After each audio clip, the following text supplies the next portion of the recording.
tardes a todos. Qué bueno que permanecen con nosotros. Vamos a pasar ahora a escuchar las ponencias de la Mesa 7, el futuro del derecho electoral. He acordado con los conferencistas, con los panelistas de esta mesa, John Ackerman, Jesús Cantú, Jesús Orozco y Francisco José Paoli Bolio, que cada uno de ellos tendrá un tiempo de 15 minutos para su exposición. Yo les voy a avisar cuando estén cerca de los 15 minutos para que se puedan ajustar al tiempo. Y al final hacemos lo mismo, una ronda de preguntas que ustedes nos harán favor de pasar en algunos papeletos que les están distribuyendo, y igual en el mismo orden les damos la palabra para que hagan sus respuestas a las preguntas que ustedes formulen. Bien, vamos en el orden que anunciamos, y me permito leer brevemente de cada uno de ellos. Les hemos pedido que nos den un resumen así un poquito apretado de su nota curricular, porque de todos nuestros panelistas la nota curricular o su currículum vitae es muy extenso, y me han hecho favor de dar una síntesis que voy a dar lectura a ella. John Ackerman es investigador de tiempo completo en el Instituto de Investigaciones Jurídicas de la Universidad Nacional Autónoma de México, es doctor en Sociología Política por la Universidad de California, Santa Cruz, y presidente adjunto de la Asociación Internacional de Derecho Administrativo, miembro del Sistema Nacional de Investigadores, nivel 1, experto en la temática de políticas públicas, transparencia, derecho electoral, combate a la corrupción, rendición de cuentas, participación ciudadana y organismos autónomos. Es columnista de la revista Proceso y del periódico La Jornada, así como colaborador de publicaciones nacionales e internacionales de gran prestigio, como el New York Times, Los Angeles Times, The Guardian, en fin. Algunas de sus publicaciones más recientes incluyen Social Accountability in the Public Sector, un concepto a discusión del Banco Mundial, Leyes de Acceso a la Información Pública en el Mundo del Instituto Federal de Acceso a la Información de 2005, Estructura Institucional para la Rendición de Cuentas, Lecciones Internacionales y Reforma Futura, en fin, entre otras obras. Es consultor senior del Banco Mundial y fue coordinador técnico de la Mesa 7, Transparencia, Fiscalización y Rendición de Cuentas, de la Convención Nacional Hacendaria. También ha sido consultor en la USAID, en la OCDE, en la Programa de Naciones Unidas para el Desarrollo. En fin, es un poco apretado su nota curricular, la cual hemos resumido en ánimo de darles el mejor tiempo para sus exposiciones. Entonces tiene la palabra John Ackerman, por favor. Muchas gracias, doctor Patiño. En primer lugar, bienvenido usted aquí al Instituto de Investigaciones Jurídicas. Estamos muy contentos aquí que hayas aceptado la invitación a acompañarnos hoy, y en general también en tu gran exposición y arrojo y voluntad para transformar la Facultad de Derecho, y también para establecer una comunicación y una coparticipación muy cercana entre el Instituto de Investigaciones Jurídicas, que es tu casa, y la Facultad de Derecho. También agradezco desde luego a Héctor Fierro por encobijar y respaldar este evento sobre el futuro del derecho electoral, y pues como coordinador de este evento también me toca agradecer a todos los participantes, en primer lugar las distinguidas personalidades aquí en esta mesa, y todos los que han participado a lo largo de estos 2 días muy intensos, y a ustedes, amable público, que también nos han acompañado en estas mesas tan intensas y apretadas. Ya me están diciendo que para la próxima, que sean 3, 4 días más tranquilo, porque ayer, por ejemplo, estábamos hasta las 4 de la tarde, hoy pues vamos por ahí, aunque yo creo que vamos a salir mucho antes. Y sí le prometo en el siguiente evento lo hacemos con un poco más de calma, para tener, por ejemplo, espacios más para preguntas del público, intercambio. De todas formas, todos los ponentes estamos aquí a sus órdenes, por correo electrónico, en los pasillos aquí. Eso se trata, nuestro oficio de ser académicos, dialogar y platicar con ustedes. Bueno, tenemos 15 minutos, es apenas un esbozo, una reflexión general que podemos hacer en este tiempo. He preparado una intervención en 3 partes. Una es, quisiera hacer un esfuerzo por desmistificar algunos de los discursos con respecto a las fuentes de la institucionalidad de las instituciones electorales, del funcionamiento de las instituciones electorales. En particular, yo creo que hay 4 o 5 mitos sobre las fuentes de la institucionalidad electoral que quisiera matizar o cuestionar.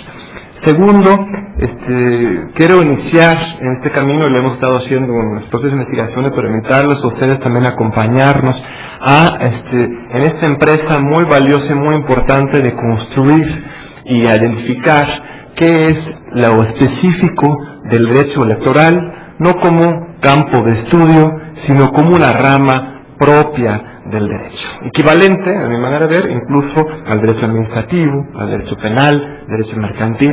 Yo creo, y les invito a acompañarme en esta reflexión, que el derecho electoral debería tener su lugar propio en este árbol que es el derecho, en su propia rama. En tercer lugar, reflexiono sobre algunos pendientes actuales muy específicos con respecto a la reforma electoral, a algunos asuntos que hay que señalar. Esto más bien sería una reflexión coyuntural, pero basada justamente en los pendientes de reformas en leyes y en la aplicación de las mismas. Empiezo. El 9 de noviembre de 2003, unos cuantos días después de que había sido nombrado consejero presidente del IFE, Luis Carlos Ugalde concedió una entrevista a un medio nacional en que dijo algo que llama la atención. Esto fue apenas unos días después de su nombramiento.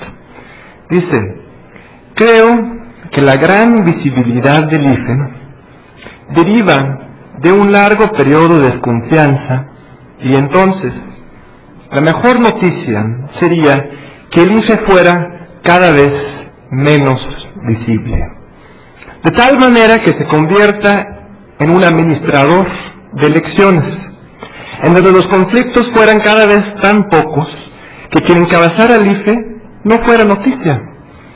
Eso sería la mejor noticia para la democracia en el país, pero todavía no estamos en esa fase. Bueno, no se cumplieron los deseos de Luis Carlos Ugalde, y yo creo que desde ahí el problema puede ser muchas, pero ubicándonos en la visión de qué es el derecho electoral y cómo debería ser el desempeño de las instituciones electorales, yo creo que ahí mismo vemos reflejado el problema de un inicio, más allá del nombramiento parcial, Luis Carlos, etcétera. Pero esta visión, a mí me parece, si bien en un mundo utópico, sí, en un mundo utópico ni siquiera necesitamos un IFE, todo el mundo se porta bien, entonces ¿para qué tener un IFE?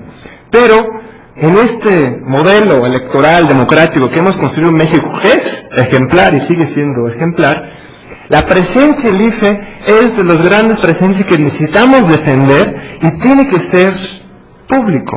Y aquí tenemos que partir de una distinción fundamental. Luis Carlos Ugalde dice que el IFE debería convertirse en un mero administrador de elecciones. Primero, esto no es lo que dice la ley. La ley le otorga al IFE amplias facultades de construir la cultura política nacional, ¿no? De fortalecer el sistema de partidos, de defender las instituciones democráticas, principios democráticos. Tiene un mandato muy amplio. Solamente unos 2 de los 8 incisos que refieren a los objetivos del IFE se refieren a la administración de elecciones. El registro federal de electores no se diga.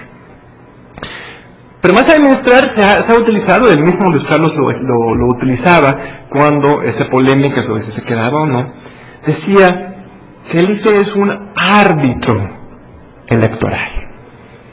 Es el que levanta la tarjeta amarilla, la tarjeta roja, que mantiene en orden la cancha del juego.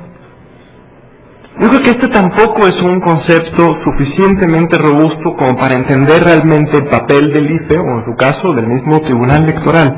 No es un árbitro el IFE, es, y sobre todo a partir de las reformas ahora constitucionales y legales, un organismo regulador. El IFE tiene la responsabilidad para regular la vida pública democrática en el país. Y en otra parte de esa misma entrevista le preguntan a Luis Carlos Ugalde, ¿tú quieres ser el cancerbero de la democracia? Dice, no, eso sería muy pretencioso. Ustedes saben, en la mitología griega, el cancerbero es el que guarda las puertas al infierno, ¿no? El que no permite salir a los espíritus del infierno al mundo terrenal, y tampoco permite a que los hombres pasen al infierno. Él dice, no, yo no soy el cancerbero, yo soy un administrador, yo soy el portero, ¿no? No me vayas el cancerbero es un can, un perro, con 3 cabezas, que avienta fuego, ¿no? Un dragón, como decía, no sé si está aquí todavía Eduardo Juchín, que habla justamente del modelo ideal del consejero electoral, es un dragón. Él dice que no, eso no es el chiste. Pero yo sí creo que el IFE cumple este papel, no de árbitro, y ahí es donde está la equivocación en el inicio, pero de un regulador como debería ser, por ejemplo, la Comisión Federal de Competencias que regula al mercado, ¿no? ¿Qué hace un organismo regulador? Asegura que las condiciones de competencia sean equitativas, sean transparentes y sean plenas, que haya una competencia real. Todos sabemos que un mercado, si hablamos del mercado económico, sin regulador se convierte en la ley de los más fuertes.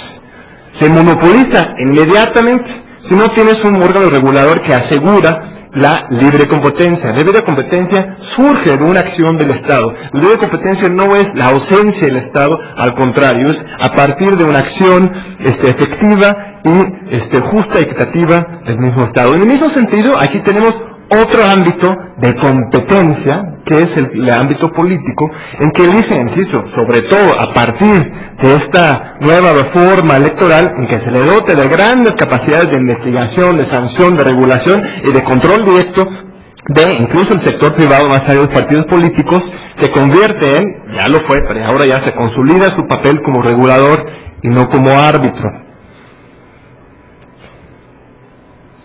Quiero remitir a estaba preparando, hay un gran libro nuevo, una nueva versión de este Tratado de Derecho Electoral Comparado de América Latina que coordinó mi colega, muy respetado ex magistrado Jesús Orozco, con Dieter Nolen, Daniel Sobatlo, José Thompson.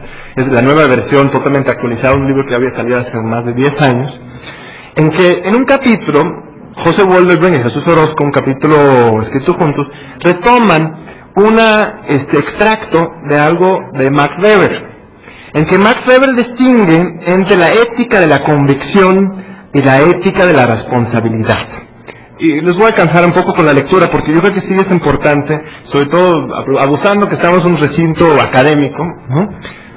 Esto dice Weber, ellos lo citan directamente. Solo hay 2 pecados mortales en el campo de la política: la carencia de finalidades objetivas y la falta de responsabilidad, que no siempre, pero sí muy a menudo coincide con la que falta de objetivas, de fines y falta de responsabilidad. La vanidad, la excesiva ambición de aparecer lo más posible en primer plano, es lo que induce al político a cometer uno de esos 2 pecados, y hasta los 2 al mismo tiempo. El hecho de carecer de finalidad objetiva lo hace, ese objetivo final, le hace propenso al político a ir tras la apariencia deslumbrante del poder en vez del poder auténtico. En cuanto a su falta de responsabilidad, ello lo conduce a disfrutar del poder por el poder, sin tener presente su finalidad. Magistral. Gracias a Orozco y a Wolleben por traer a colación esto. Pero veamos la interpretación que hace el doctor Orozco y el maestro Wolleben.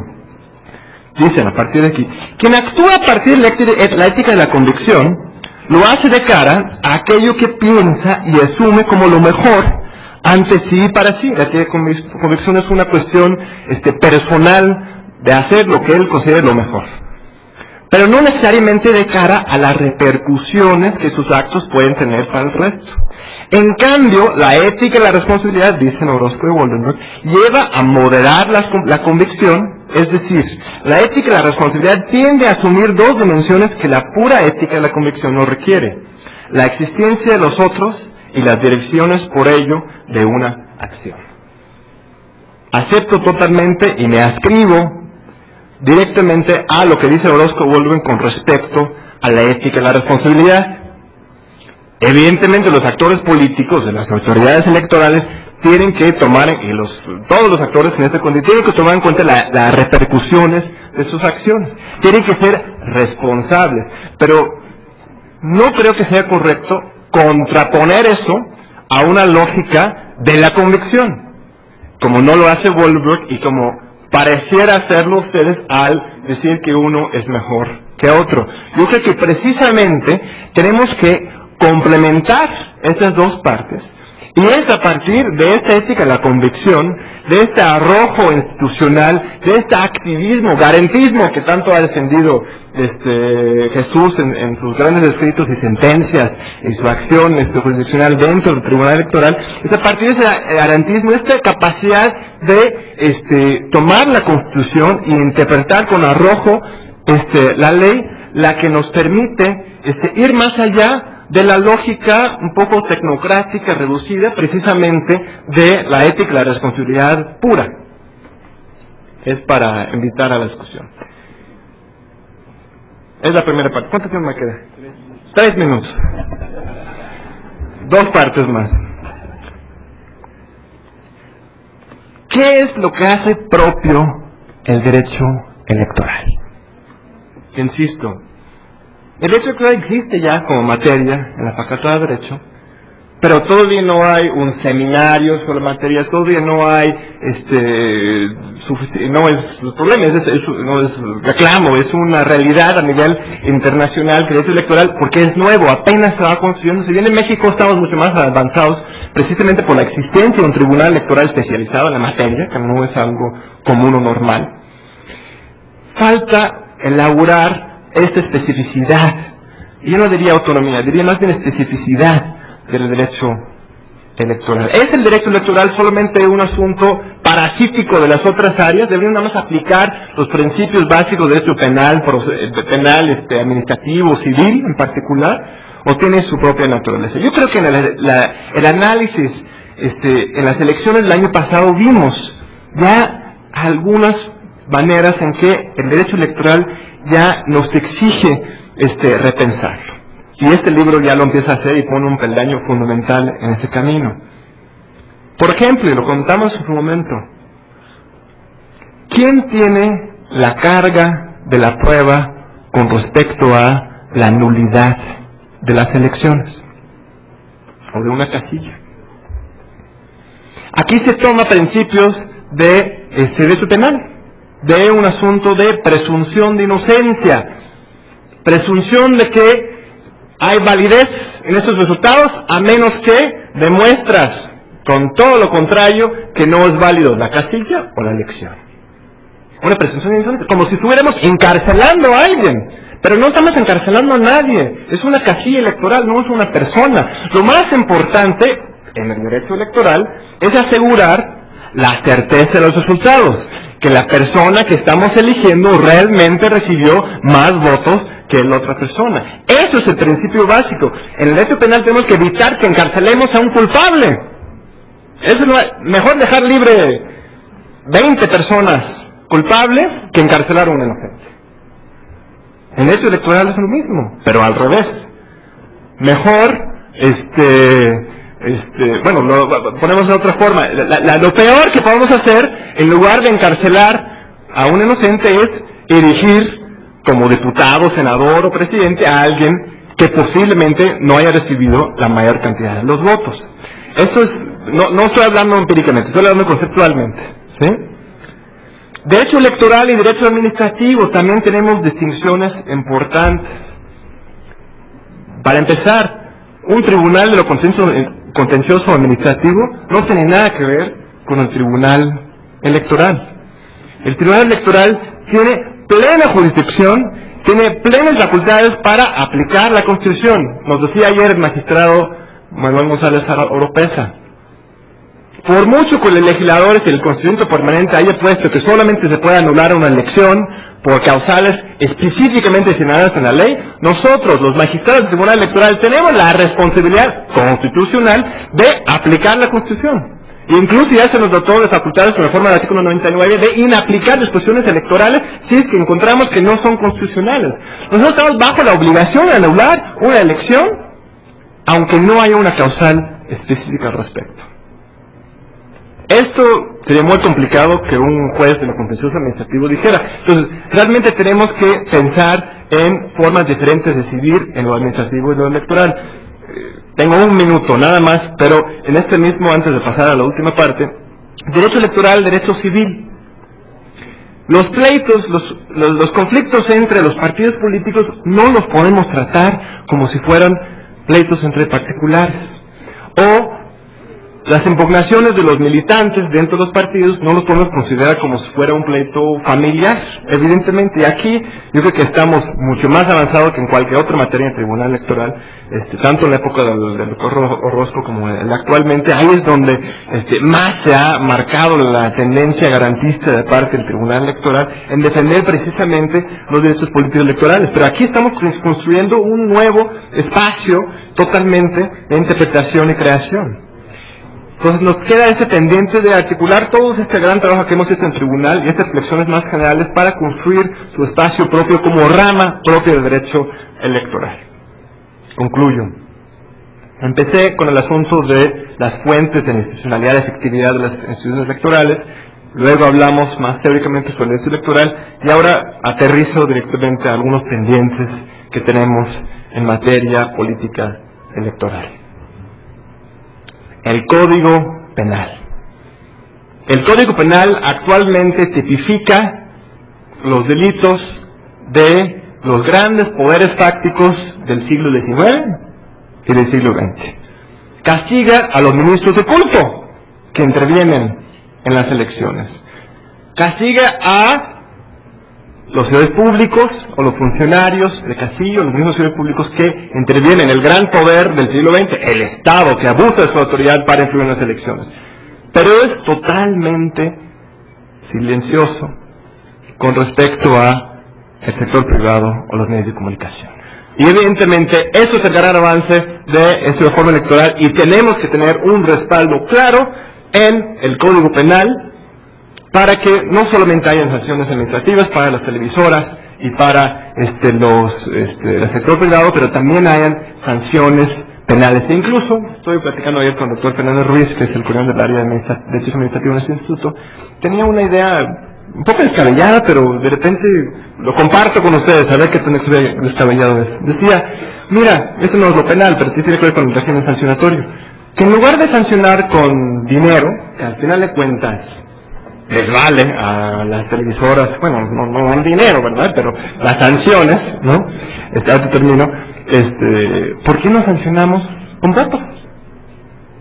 Decía el doctor Fernández, eso es lo que les duele, los votos, eso es lo que están peleando en la cancha, son los votos. Entonces, si podemos demostrar que tal acción acarreó tanta cantidad de votación, obviamente es complicado esta empresa, pero de manera general, igual tomando un estimado mínimo, le sancionamos al partido con el doble de los votos que ganó con esta propaganda. En fin, quizás es descabellado, no lo termino de procesar, me lo dijo el doctor Fernández, me sonó interesante justamente en esa idea de que tenemos que encontrar alguna sanción efectiva, porque una que se da con guantes blancos no sirve. Finalmente, termino, yo creo que otros asuntos muy pendientes son las nulidades en la ley de medios de impugnación, evidentemente, la misma ley de medios de comunicación también, el COFUTE remite a la ley de medios de comunicación con respecto al posible retiro de una concesión y todo lo que es la materia de transparencia y fiscalización. Pero ahí lo dejo para no abusar más de tiempo. Les agradezco su paciencia y su atención.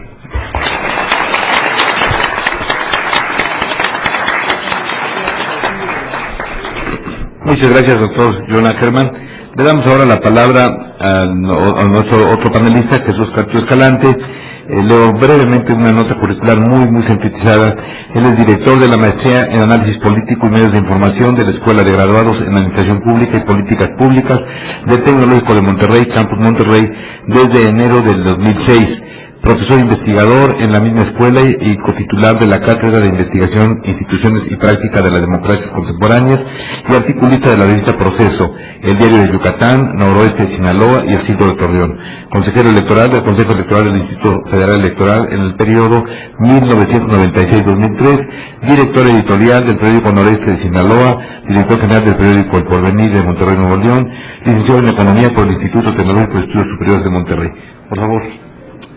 Muchas gracias, Ruperto, muchas gracias por la presentación y muchas gracias, John, por esta oportunidad. Y a ustedes muchas gracias por la atención, la paciencia y el escucharnos. Trataré de no repetir, por lo menos lo que ya me ha tocado escuchar, y en este sentido trataré de plantear algunos de los grandes aspectos. Lo primero que quiero señalar, porque me parece fundamental y creo que es lo que ha regido el camino a esta democracia electoral de la que hoy gozamos los mexicanos, es que este ha sido un camino, no ha sido una línea recta ascendente, sino ha sido un camino zigzagueante en el cual en muchos momentos ha habido reformas que han sido francamente retrocesos.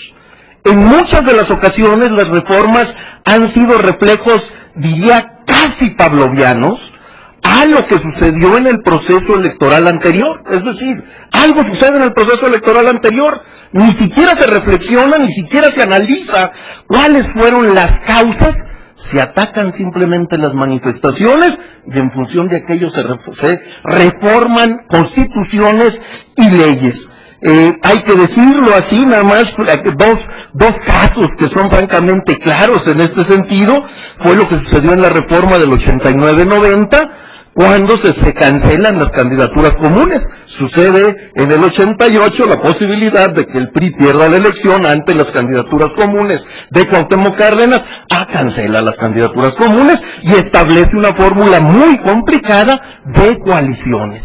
Como se veía claramente también que venía una tendencia a la baja del porcentaje de votación del partido en ese entonces todavía hegemónico, establece la cláusula de gobernabilidad en 35%, de tal manera que pues daría mucho piso. Hoy todavía estaríamos viviendo con esta mayoría si esa cláusula no se hubiera modificado en la elección, con otra fórmula obviamente, pero en la reforma que se dio en 1996. Y ahora nos pasa de alguna manera lo mismo. Frente a lo que sucedió en la elección del 2006, se trata de dar respuesta inmediata a algunas de estas manifestaciones.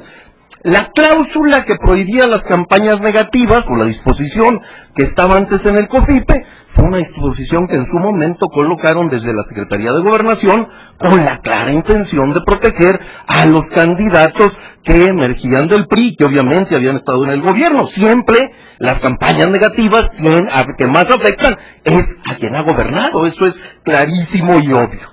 Como en esta ocasión sucedió que las campañas negativas afectaron a un candidato, ahora lo llevamos a la Constitución. Irónicamente, paradójicamente, siempre estas cláusulas provienen de los partidos gobernantes. Aquí la solicitud provino de la oposición. ¿Qué consecuencias vaya a tener? Bueno, a futuro lo tendremos que ver, esto al margen. Luego, como hubo un problema de recuentos, obviamente establecen los recuentos. Además, responden con disposiciones que no van a permitir solucionar el problema. Yo no he hecho el estudio directo, pero las disposiciones que hicieron, nada más lo pongo como dato, José Antonio Crespo ha trabajado este asunto, y lo que dice es, como está establecido la posibilidad de los recuentos, de haberse aplicado esta normatividad a los resultados del año 2006, el recuento total se habría hecho solo en 8 de los 300 distritos electorales. Y la coalición por el bien de todos solo lo hubiera podido solicitar en 3. Así que, como establecieron la normatividad, no va a servir para nada. Esto lo digo, se reacciona de inmediato a un problema, pero sin siquiera entrarle al fondo y a entender claramente cuáles son las causas de este problema. Obviamente, todas las primeras reformas electorales, desde el 46, en que se quita la organización de los procesos electorales a las autoridades locales, desde el 46 hasta el 63, todas las reformas electorales conducían a un fortalecimiento del gobierno, a limitar la competencia y a debilitar a la oposición. Y ni siquiera a partir de 1977, que se considera que es el inicio del proceso de liberalización política, esto ha sido lineal. Simplemente en 1986 se recupera el control del gobierno sobre los órganos electorales. ¿A qué dio por resultado? Pues obviamente a lo que vivimos en el 88, y luego surge la reforma del 89-90, y digo 89-90 porque la constitucional se hizo en el 89, la legal se hizo en el 90, que tiene también francos retrocesos, como ya comentaba, y obviamente una gran dosis de simulación. Viene la reforma electoral del 96, que sin duda considero es una de las reformas electorales más positivas, que más aportaron. Creo que fue la central, la vital, básicamente sobre 3 aspectos centrales, sobre 4 aspectos: la plena ciudadanización del Instituto Federal Electoral, dando plenos poderes ahí, con una serie de modificaciones a las cuales no me voy a meter. Esto implicó obviamente una transformación de la propia estructura del Instituto Federal Electoral. La segunda fue la adscripción del Tribunal Electoral del Poder Judicial de la Federación al Poder Judicial, que esto fue fundamental y que también posteriormente vimos todos sus frutos y beneficios, y todo lo que tuvo que ver con el financiamiento público, que también permitió mejorar la equidad sustancialmente de los procesos electorales. Ahí están los 3 grandes aspectos. Creo finalmente, incluyendo, si hablamos de 2, una la ciudadanización y otra los cambios en la estructura del IFE, los 4 grandes aspectos. Creo que los resultados fueron sustanciales y fueron mucho más allá de lo que los propios partidos y los propios actores que en aquel momento participaron en la negociación esperaban. Se consolidó la plena autonomía de los órganos y obviamente esto fue en detrimento en algunos casos de ese poder que trataban de consolidar las jerarquías de los partidos políticos. De inmediato vinieron las reacciones. La primera manifestación de esto vino en el 2003 con aquella reforma que ya trataba de construir barreras para la creación de nuevos partidos políticos. Esta fue el primer anuncio de lo que podría venir. O sea, las reformas que seguían eran una reacción a aquello que había funcionado muy bien.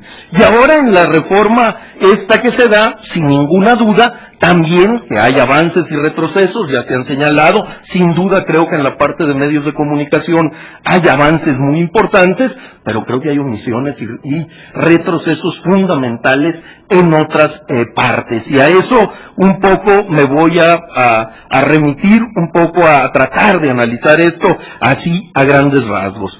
Entre los grandes retrocesos que yo veo en la reforma electoral del 2007 se encuentra, en primerísimo lugar, la vulneración de la autonomía del Instituto Federal Electoral con la creación de la Contraloría General que designan desde la Cámara de Diputados. Aquí hay un problema de fondo, un problema que no es exclusivo del IFE, es un problema que está en muchas otras instancias y tiene que ver sin ninguna duda con la rendición de cuentas. Y en esto estoy totalmente de acuerdo. Sin embargo, es claro que cuando el problema lo resuelven única y exclusivamente en un órgano, lleva una dedicatoria especial. Y las funciones que le dan a este Contralor General, pues obviamente le permitirán tener, sobre todo, mucho se ha hablado de que salvaron lo que tenía que ver con el impacto sobre los consejeros del Consejo General. Efectivamente se lo salvaron, pero el impacto, la vigilancia y las capacidades que este Contralor General va a tener sobre los consejeros de los consejos locales y distritales, absolutamente serán un freno, serán una gran ancla que obstaculizará la labor de los consejeros locales y distritales. ¿Por qué? Porque inclusive el Contralor los puede sancionar por lo que él considere que es exceder las atribuciones que tienen estos consejeros. Es decir, si se meten un poco de más a analizar y a revisar lo que está sucediendo en la estructura ejecutiva, eventualmente podrán ser sancionados y se les toma como servidores públicos, siendo que su participación es totalmente marginal. Entonces, aquí hay muchos aspectos, la Contraloría General afecta de manera central. Por otra parte, hay una reestructuración de los equilibrios al interior del Instituto Federal Electoral. Creo en este sentido que hubo una lectura totalmente equivocada a lo que sucedió en el 2006. Desde luego en el 2006 lo que vimos funcionó la estructura ejecutiva y lo que falló fue la estructura ciudadana. Por lo tanto, lo que se tuvo de resultado es vamos a fortalecer la parte ejecutiva. No, lo que sucedió en el 2006 es que se rompieron aquellos equilibrios que sí existían anteriormente. Olvidémonos de quién trabajó y funcionó bien y quién no. Lo que le daba solidez, lo que le da solidez a un órgano autónomo son 3 elementos y uno central es la ciudadanización y la fortaleza de la ciudadanización y el equilibrio entre la parte ciudadana y la parte profesional. Este es el segundo elemento, un servicio civil de carrera sólido, preparado, con reglas adecuadas que permitan obviamente mejorar su desempeño. Y el tercero es la autonomía. Aquí rompen los equilibrios, por una parte con la introducción del Contralor, por otra parte quitándole las facultades de fiscalización a la parte ciudadana y dándoselos a un órgano también de la estructura ejecutiva y unipersonal, y tercero, por cómo quitan esta relación en las comisiones del Consejo General, que fue central en esta reestructuración y estos equilibrios en el IFE. Se rompen totalmente este aspecto. Hay un tercer aspecto que me parece central, y es el quebranto del federalismo. Aquí hay un aspecto también que lo quiero señalar con toda claridad, y aquí pues también me refiero a lo que comentaba hace rato el doctor Ernesto Villanueva. Desgraciadamente, como quedaron las disposiciones, el IFE también tendrá que entrar a revisar los aspectos de la propaganda de los gobernantes y sobre todo también todo lo que tiene que ver con las campañas negativas en los procesos estatales electorales. Esto es terrible, porque imagínense, la instancia federal estará resolviendo si una spot que se está transmitiendo en un determinado estado, obviamente totalmente alejado de aquí, de la capital, ¿es campaña negativa o no es campaña negativa? Y el órgano estatal electoral lo único que hará es remitir al IFE. Esto quedó totalmente claro en el artículo 41, el apartado D, dice: las infracciones a lo dispuesto en esta base serán sancionadas por el Instituto Federal Electoral mediante procedimientos expeditos, y ahí está. Pero luego en el COFIPE señala: cuando la conducta infractora está relacionada con propaganda política o electoral en radio y televisión durante la realización de los procesos electorales de las entidades federativas, la autoridad electoral administrativa competente presentará la denuncia ante el IFE. O sea, lo único que va a hacer la autoridad administrativa competente estatal es remitir esto al IFE, y el IFE va a ser el que va a tener que revisar esto. Obviamente otro retroceso desde mi punto de vista, por más que ahora ya se quiera revertir y se alegue que fue un simple descuido y no intención, es la prohibición de las candidaturas no partidistas en el ámbito estatal. Ya en esto íbamos avanzando, ya estaba Yucatán y Sonora con esta posibilidad, y ahora explícitamente en el 116 se cancela. Y hay otro retroceso para mí que también es una franca respuesta, en este caso, a lo que había hecho fundamentalmente la anterior sala del Tribunal Electoral, que es la limitación para que las autoridades electorales revisen la vida interna de los partidos. Es obvio que aquí también establecieron candados. Ahora, entre las omisiones, y esto me parecen centrales también y muy brevemente, primera gran omisión, que fue quizá la razón de la reforma electoral: no se modificó el procedimiento de designación de los integrantes del Consejo Electoral. Si hay una razón para que hubiéramos llegado a la crisis, si hubo una razón para que hubiera interés por parte por lo menos de dos fuerzas políticas en ponerse de acuerdo en la reforma electoral, fue que la de integración del Consejo General no era satisfactoria, y esto era producto de un procedimiento deficiente que estaba desde que nos designaron a nosotros. Este procedimiento era deficiente desde aquel entonces.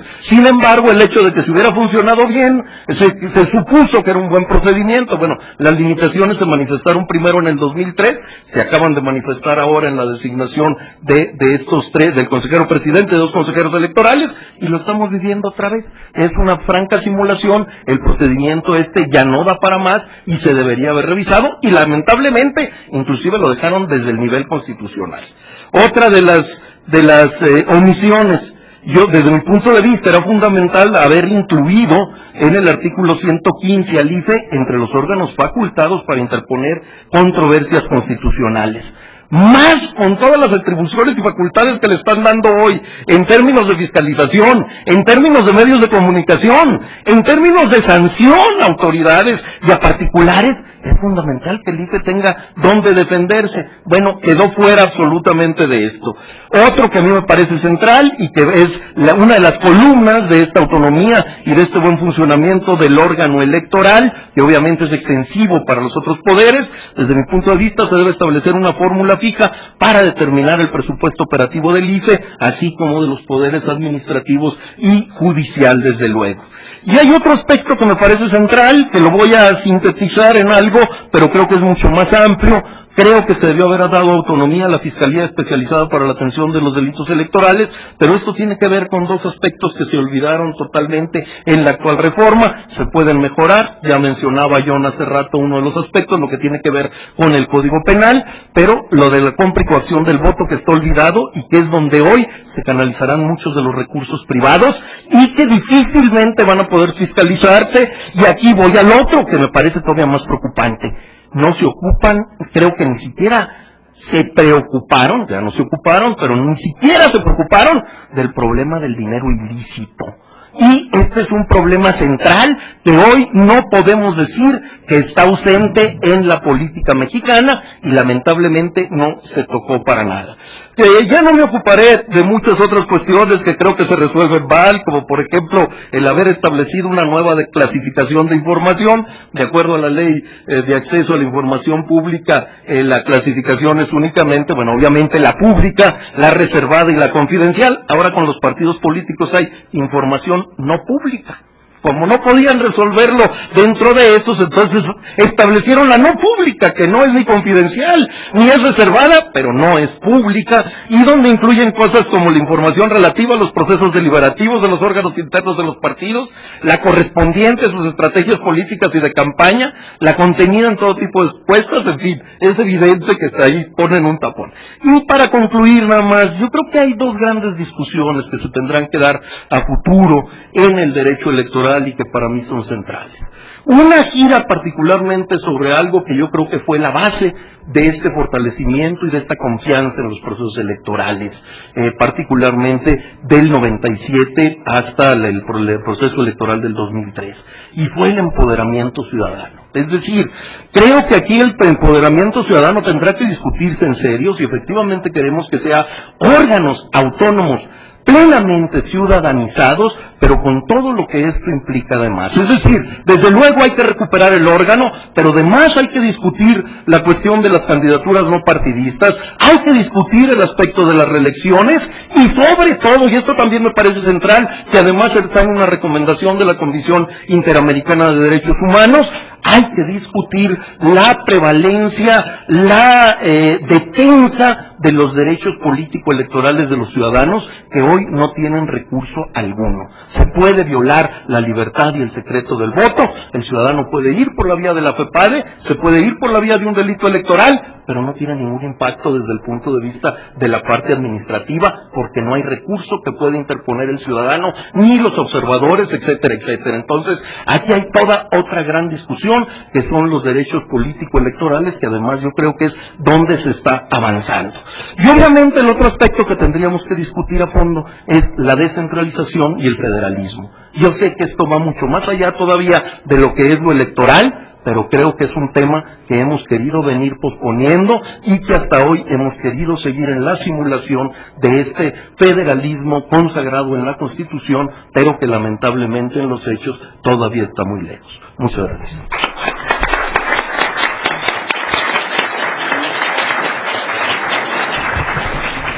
Pues muchas gracias, Jesús Cantú. Tiene ahora el uso de la palabra. Bueno, leo primero su nota curricular. El doctor José de Jesús Orozco Enríquez. Él es licenciado en Derecho, con mención honorífica por la Universidad Nacional Autónoma de México y maestro en Derecho comparado por la Universidad de California en Los Ángeles, así como candidato a doctor en Derecho por la propia Universidad Nacional. Es investigador titular del Instituto de Investigaciones Jurídicas de la Universidad Nacional Autónoma de México en el área de Derecho Constitucional, además de profesor de asignatura definitivo de Introducción al Estudio del Derecho en la División de Estudios Profesionales de la Facultad de Derecho de la propia universidad, así como interino del Sistema de Control Constitucional en la respectiva División de Estudios de Posgrado. Es autor y coautor de varios libros, entre los que destacan Justicia Electoral y Garantismo Jurídico, El Derecho Constitucional Consuetudinario, Régimen de las Relaciones Colectivas de Trabajo en las Universidades Públicas Autónomas, el Sistema Mexicano de Justicia Electoral, Derecho Electoral y los Derechos Humanos de los Mexicanos. Y desde luego una cantidad importante de participación como coordinador o compilador de más de 10 obras jurídicas y artículos en revistas especializadas. Ocupó el cargo de magistrado de la Sala Superior del Tribunal Electoral del Poder Judicial de la Federación de noviembre de 1996 a octubre del 2006. Anteriormente se desempeñó como magistrado de la Sala Central del entonces Tribunal Federal Electoral. Entre los cargos desempeñados en la UNAM se encuentra el de Director General de Asuntos Jurídicos, Director General de Legislación Universitaria, así como Secretario Académico del Instituto de Investigaciones Jurídicas. Tiene el uso de la palabra el doctor José de Jesús Orozco Enríquez. Por favor. Sí, muchas gracias. Agradezco cumplidamente al director de nuestro instituto, el doctor Héctor Fix, y al doctor John Ackerman su amable invitación para participar en este importante evento al lado de tan distinguidos expertos electorales y apreciados amigos que conforman esta mesa bajo la presidencia y amable presentación del director de nuestra Facultad de Derecho, el doctor Ruperto Patiño. Agradezco también a John la referencia que hizo a uno de mis trabajos, así como la invitación, por no decir provocación, para amistosa y académica para hacer algún comentario sobre el particular. Teniendo en cuenta que había preparado un documento, yo esperaría la segunda oportunidad para hacer algún comentario sobre el particular y en este momento exponer ante ustedes el tema del futuro del derecho electoral. Pretendería referirme, si me da tiempo, a 5 retos de la justicia electoral mexicana en el marco de la reciente reforma constitucional en la materia, así como a ciertos aspectos que podrían reclamar nuevos derroteros de reforma a mediano plazo.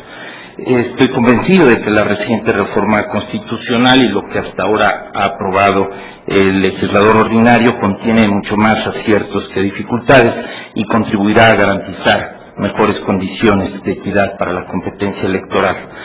Cabe señalar que a diferencia de lo que ocurría hace apenas poco más de 10 años en nuestro país, cuando los conflictos electorales se resolvían finalmente por órganos de naturaleza política, como eran los colegios electorales de las cámaras de Congreso de la Unión, con base en criterios propiamente políticos como la oportunidad y la negociación, los cuales tendían a favorecer al partido político entonces hegemónico, cuyos miembros conformaban la mayoría legislativa, y que propiciaba que el fenómeno electoral fuera objeto de estudio predominantemente de los politólogos y otros científicos sociales, más no de los juristas. Es el caso de que a partir principalmente de la configuración de un contencioso electoral plenamente jurisdiccional, donde los conflictos electorales se resuelven por órganos técnicos con base en los principios de constitucionalidad y legalidad, especialmente a partir de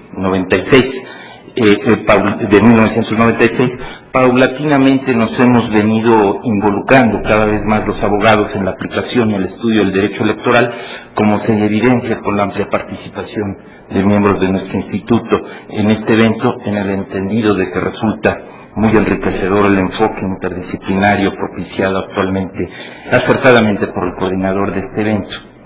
Sin duda, la participación crítica y propositiva de juristas y otros científicos sociales han venido contribuyendo al perfeccionamiento de nuestras instituciones y en general del derecho electoral mexicano, el cual se ha convertido en un referente obligado en el mundo. Asimismo, creo que son significativas las aportaciones que se han venido realizando por diversos estudiosos del derecho y que ya podamos, y coincido con John en el sentido que podamos hablar de una autonomía de la ciencia del derecho electoral y la ciencia del derecho procesal electoral, incluso diría yo, en nuestro país. Entre muchísimos aspectos estimo que voy a seleccionar 5. Uno de los que creo más relevantes es el relacionado con las atribuciones de a las salas del Tribunal Electoral para aplicar en casos concretos de las leyes sobre la materia electoral contrarias a la Constitución. De este modo se avaló por el órgano revisor de la Constitución la interpretación constitucional que había hecho la Sala Superior y se deja sin efecto una resolución de contradicción de tesis 2/2000 del Pleno de la Suprema Corte de Justicia de la Nación, en la cual se sostenía que dicho Tribunal Electoral carecía de la atribución respectiva. Sin duda, esta importante atribución de las salas del Tribunal Electoral reclama un ejercicio prudente que permita garantizar la supremacía constitucional y el derecho a la tutela jurisdiccional efectiva, constituyendo un desafío para el juzgador a fin de armonizar en los casos particulares los efectos relativos de las correspondientes ejecutorias con el principio de certeza, el cual es de especial relevancia en el ámbito electoral y fue invocado por la Suprema Corte, entre otros argumentos, para justificar su resolución, así como eventualmente con la deferencia al legislador democrático en ambos que propiamente le corresponden a este definir, y el principio de acceder en condiciones de igualdad a los cargos de la elección popular, tal como lo establece nuestra Constitución y diversos instrumentos internacionales de derechos humanos. Así pues, se tendrán que armonizar todos estos principios, valores y derechos fundamentales en juego. Otro punto es sin duda el procedimiento depurador del desarrollo del proceso electoral ante el IFE para ordenar la suspensión de propaganda electoral o gubernamental ilícita a través de medios electrónicos de comunicación y su control jurisdiccional, que fue otra reforma, decía, significativa, que también recogió algunos de los criterios que había establecido la Sala Superior del Tribunal Electoral en uno pionero desde el año de 2004 en Veracruz, y que con motivo del desarrollo del proceso electoral en el año de 2006 también se sostuvo por la propia sala en cuanto a que el Consejo General del IFE contaba con las atribuciones correspondientes.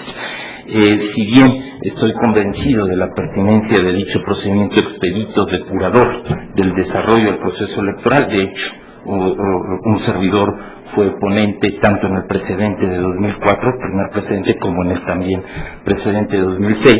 Su adopción por el constituyente sin duda propiciará una gran litigiosidad tanto ante el Consejo General del IFE como en su oportunidad ante la Sala Superior.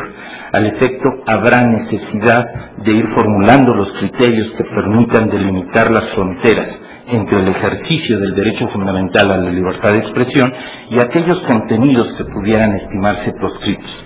Sin duda será una tarea compleja que requerirá de una escrupulosa ponderación de principios, reglas y valores involucrados.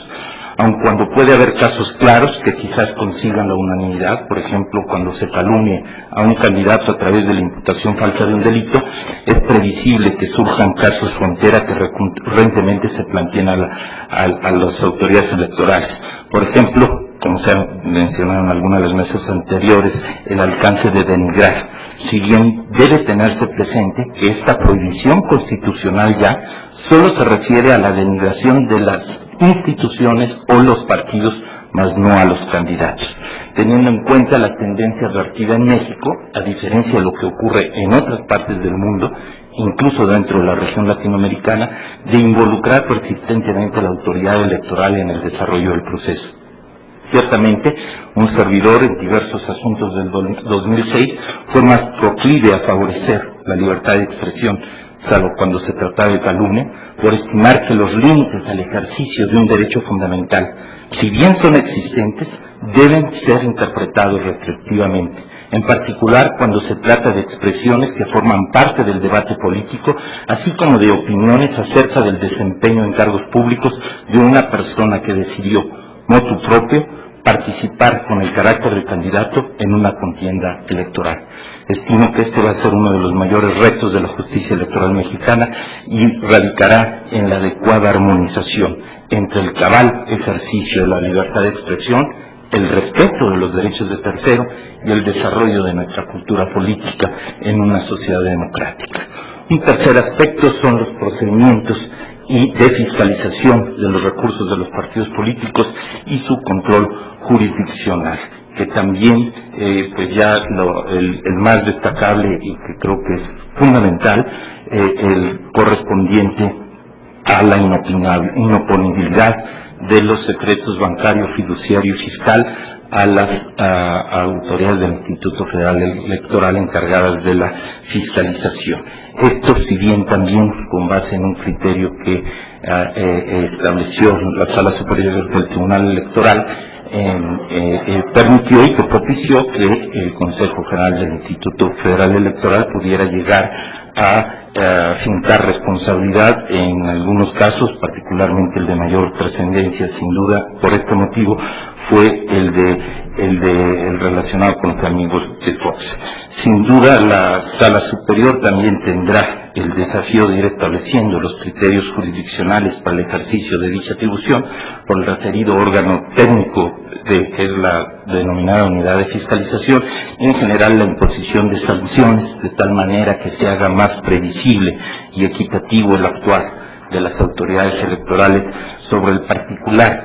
Uno de los retos de tanto el Consejo General y de quien depende la unidad de fiscalización es diseñar lineamientos eficaces para el control, pero que no por su complejidad vuelva engorroso y hasta oneroso rendir cuentas o ejercer el propio control.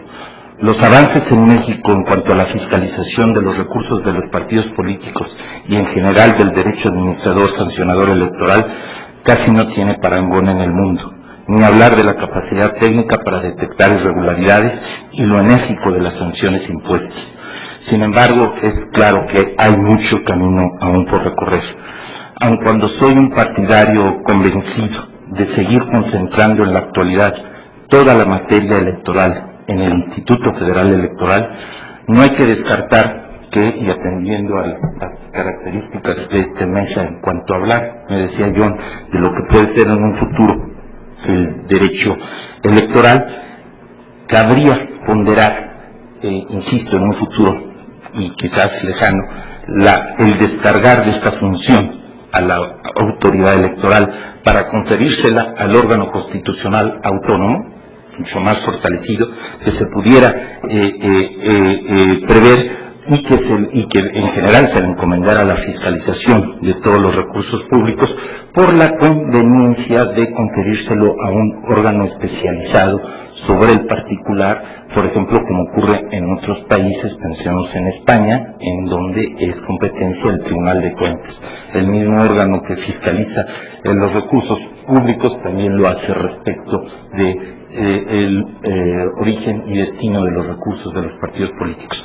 En el entendido que reconozco, bueno, es mi percepción que ha sido más eficaz, sin duda, el Instituto Federal Electoral y que cualquier reforma habría que ponderarla debidamente. Pero si pensáramos en un órgano constitucional autónomo especializado y no duplicar por todo lo que implica de un ejército prácticamente para realizar las tareas de fiscalización, y en un país con tanta escasez de recursos no deja de ser duplicatorio.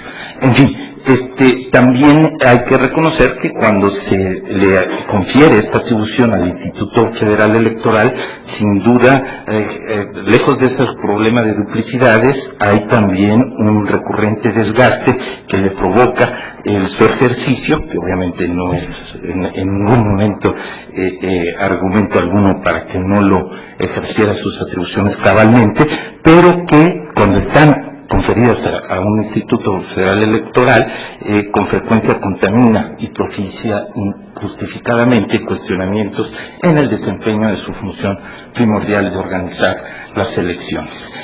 Ciertamente tendría algunas otras propuestas, pero ya atendiendo a al no abusar de su paciencia, solo quisiera referirme a un aspecto de la llamada de este federalismo electoral, y que es concretamente el federalismo judicial electoral. Una de estas reformas que me parecen inadecuadas, quizás con otras, como pudiera ser la relativa a la Contraloría Interna en el Instituto Federal Electoral, a la que se refería el maestro Jesús Cantú, así como al derecho exclusivo de los partidos políticos, incluso en el ámbito municipal, prohibiendo así las candidaturas independientes en dicho ámbito, me parece inconveniente.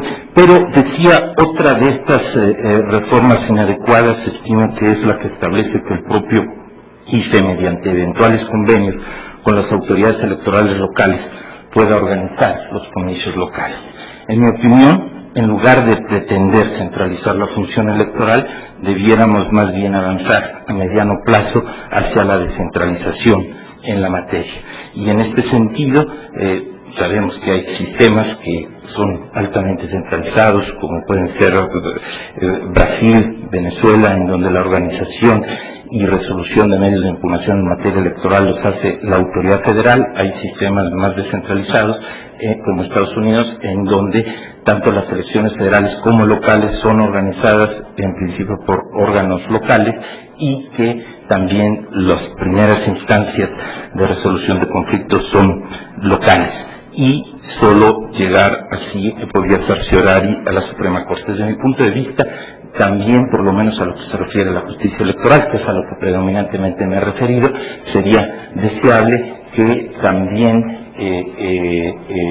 se confiriera la atribución de resolver medios de impugnación, no solo relacionados con las elecciones locales, sino eventualmente las federales en una primera instancia, a los tribunales electorales locales, con independencia de que sí, desde mi perspectiva, si se conservara la posibilidad de que dichas resoluciones fueran revisadas en cuanto a su constitucionalidad, incluso, ¿verdad?, a mediano plazo, por la Sala Superior del Tribunal Electoral del Poder Judicial de la Federación. Muchas gracias por su paciencia.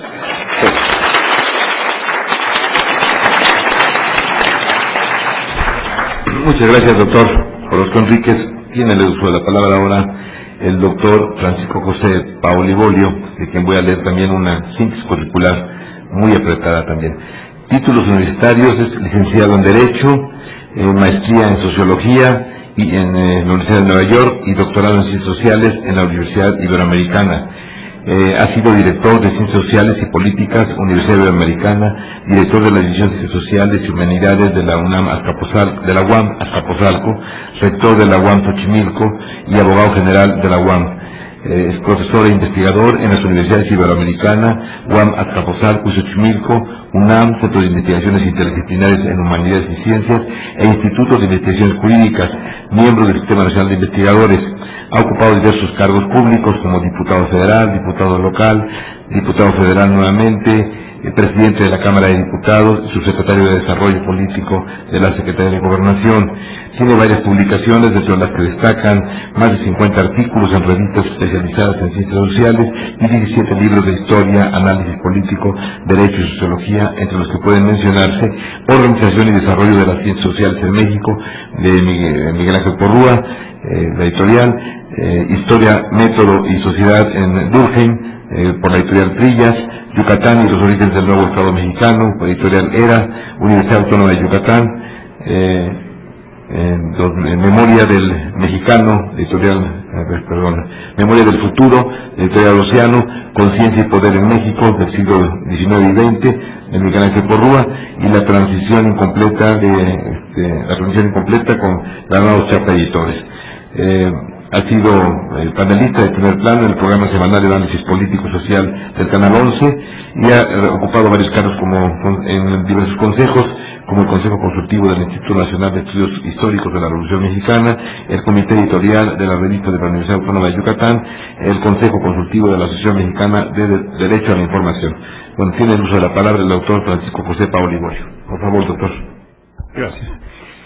Yo también me sumo muy rápidamente a los agradecimientos al doctor Fix Zamudio y al doctor John Ackerman por esta invitación para participar, y celebro, para participar en este seminario, y celebro en varios sentidos cerrar estas mesas, porque la riqueza de lo que se ha planteado en las diversas mesas me eximen de tocar demasiados temas. Además, por el tiempo asignado, es imposible tocar muchas cosas como a todos los ponentes les ocurrió.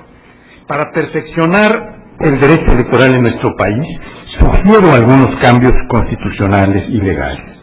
Considero que las reformas no solo pueden prolongar su vigencia en el tiempo, la del derecho electoral, sino que pueden contribuir a la consolidación del sistema democrático.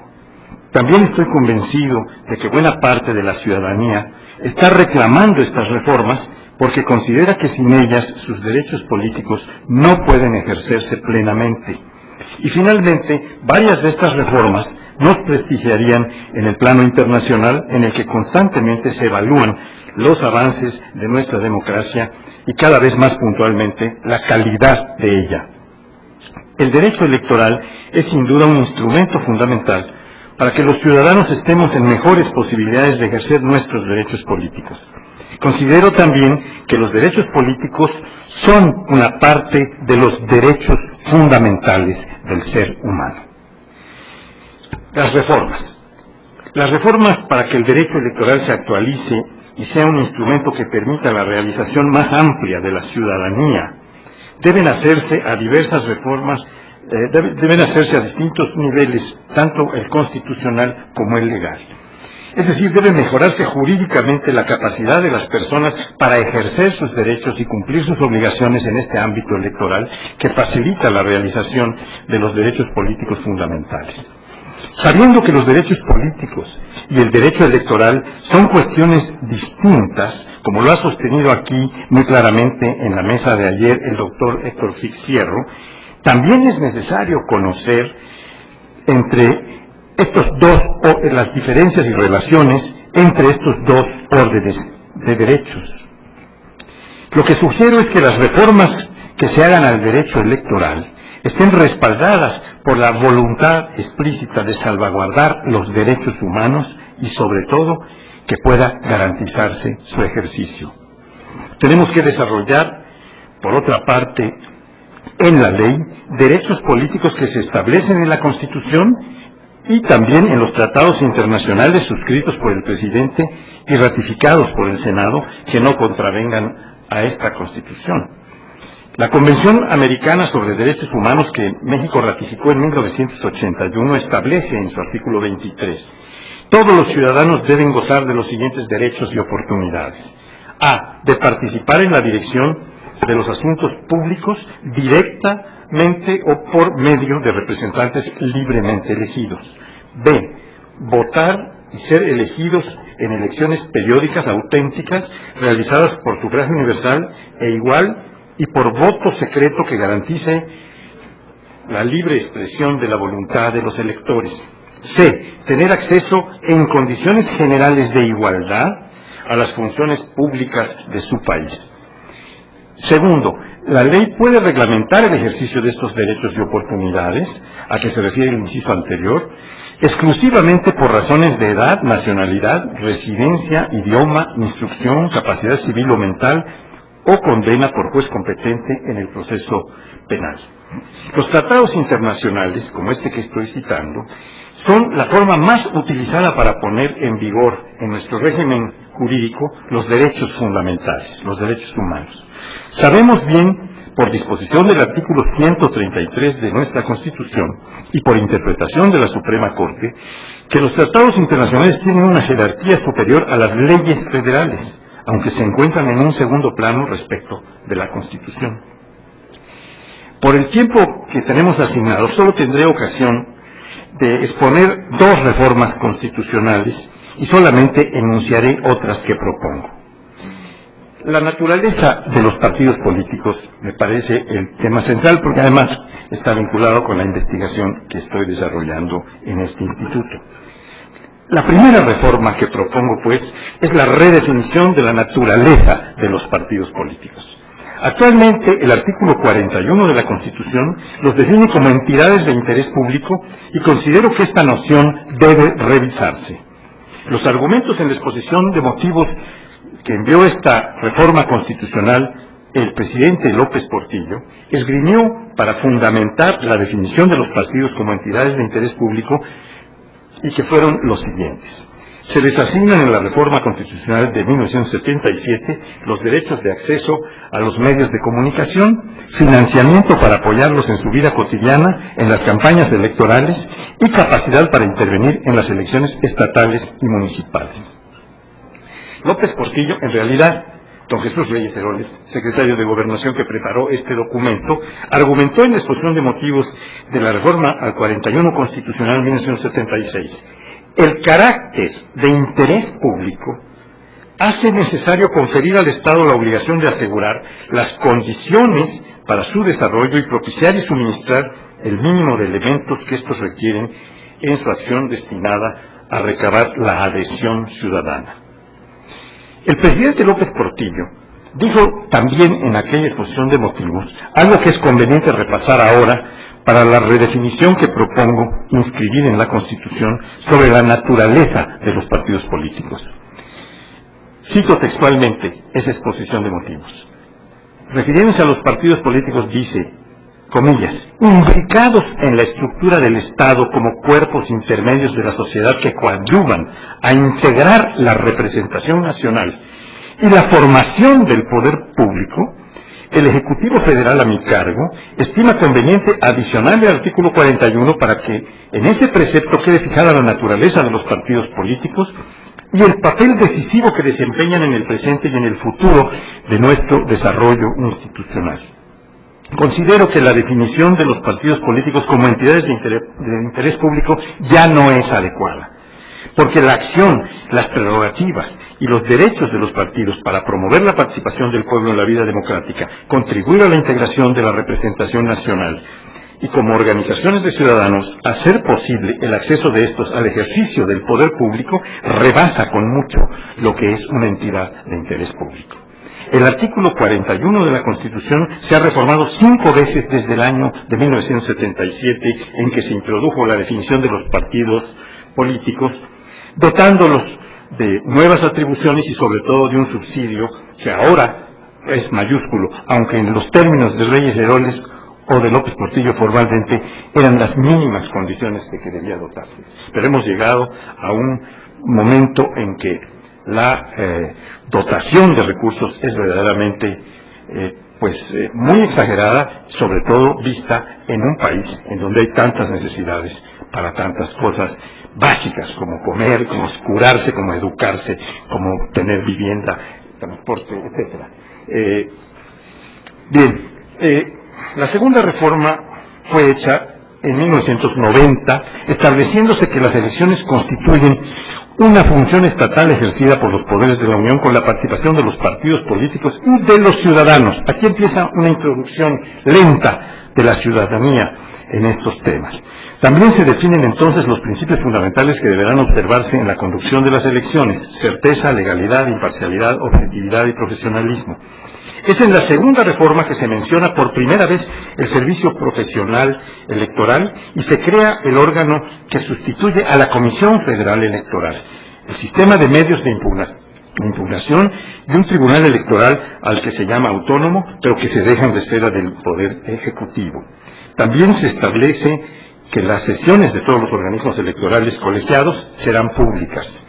La tercera reforma se lleva a cabo durante el periodo del presidente Carlos Salinas de Gortari en 1993.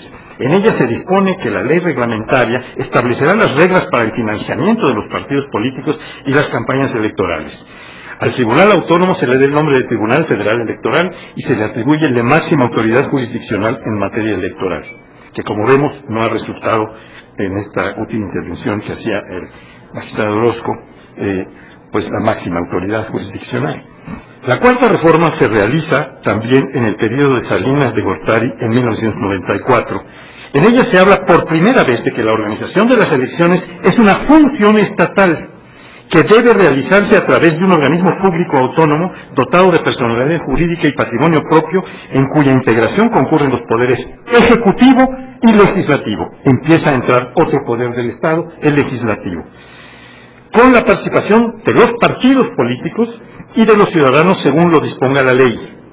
De ahí empieza a aplicarse la ley, pero la del embudo, porque esta participación va siendo acogotada en la propia ley.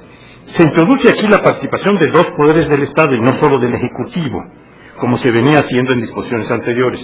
A los principios mencionados en la reforma del año anterior se agrega el de independencia del organismo público, prescribiéndose que el organismo tendrá un desempeño autónomo en sus decisiones y que su órgano superior se integrará por consejeros y consejeros ciudadanos nombrados por los poderes ejecutivo y legislativo y por representantes nombrados por los partidos políticos. La última reforma del artículo 41 es la del 2007, que ha sido ampliamente comentada en este seminario. En ella se refuerza notablemente la participación de los partidos políticos y lo que podemos caracterizar como partes del Estado, a pesar de que repite la definición de que los partidos políticos son entidades de interés público, que viene del 77. La última reforma agrega que la ley determinará las formas específicas que tendrá la intervención de los partidos políticos en el proceso electoral. También prohíbe expresamente la intervención de las organizaciones gremiales en la creación, es un mensaje a doña Elvester, claro, de partidos políticos. O sea que el PANAL es el último que pudo ser organizado, de acuerdo con esta disposición, por una organización gremial. Y cualquier otra forma, también prohíbe cualquier otra forma de afiliación corporativa a los partidos. Prescribe en forma disimulada la autorización que deberá hacer la ley para que las autoridades electorales intervengan en los asuntos internos de los partidos. Esta reforma última, la de 2007, sostiene a nivel constitucional que prevalecerán los recursos públicos sobre los privados. Esta disposición ya estaba prevista en la ley, pero al subirse a la Constitución como disposición constitucional hace que los partidos políticos, lo diré con una expresión cuantitativa, sean más Estado que sociedad civil. Otro elemento porque tiene que prevalecer el recurso público sobre el privado, solamente en una referencia cuantitativa. Hay otras cualitativas. Otro elemento que esta reforma agrega como argumento para considerar órganos del Estado a los partidos es que en la liquidación de los partidos que pierden su registro, los remanentes se adjudican a la Federación.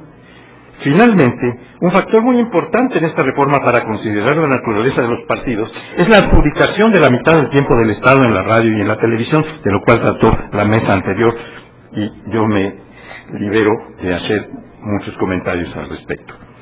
Pero es el tiempo del Estado el que quiero subrayar, que van a utilizar los partidos políticos en un 50% y en otro 50% en IFE, para sus necesidades. Después de esta revisión que he hecho de las 5 reformas al artículo 41, me parece muy claro que la caracterización de los partidos como entidades de interés público no se sostiene. No sugiero que los partidos deban ser definidos lisa y llanamente como órganos del Estado, como lo hacen algunos teóricos, e incluso se ha llegado a elaborar el concepto de Estado de partidos. Hay por ahí un libro de Klaus von Behn, La clase política y el Estado de partidos, que pueden ustedes consultar. Hay varias legislaciones en Sudamérica que los consideran órganos del Estado. No hay duda de que, por ejemplo, el Partido Comunista de la Unión Soviética, ya desaparecido, era un órgano del Estado. Y en la práctica política, bueno, esto estaba hasta en la Constitución soviética.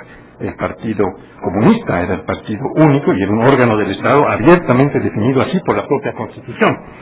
Y en la práctica política de nuestro país, cuando se configuró y operó el llamado Partido de Estado, fue sin duda una parte integrante del mismo en la Constitución real, que no en la formal.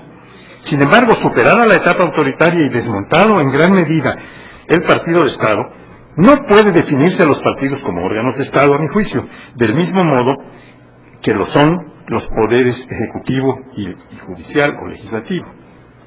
Pero sí pueden ser definidos, y esto es lo que yo propongo, en un territorio que se acerca al de los órganos constitucionales autónomos, porque tienen personalidad jurídica, patrimonio propio garantizado por los subsidios de recursos públicos que deberán ser mayores que los privados, en dinero y en prerrogativas estatales de gran significación como este tiempo de Estado en radio y televisión.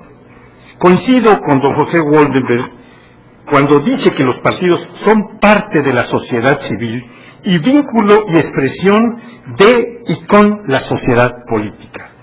Sostiene también Woldenberg que los partidos políticos son articuladores modernos de muchas relaciones cruciales dentro del Estado y dentro de la sociedad civil. Y estas funciones que realizan los partidos son de naturaleza distinta de las que tienen el interés de muchas personas en una sociedad, que esto es lo que es el interés público, que por cierto es un concepto que nace en el derecho francés en el siglo XVIII, que es sustituto en alguna medida, de acuerdo con nuestras tradiciones de derecho administrativo, del concepto de bien común, que tenía connotaciones más claramente religiosas y que es bastante vago y hay que definirlo en cada ocasión y en relación con las circunstancias presentes. El interés público no es algo permanente, estable, como una institución del Estado, sino que es algo que se va definiendo, y lo que era de interés público hace 10 o hace 20 años probablemente hoy ya deje de serlo, y encontremos nuevas cosas que son de interés de mucha gente o de la mayor parte de la gente en una sociedad.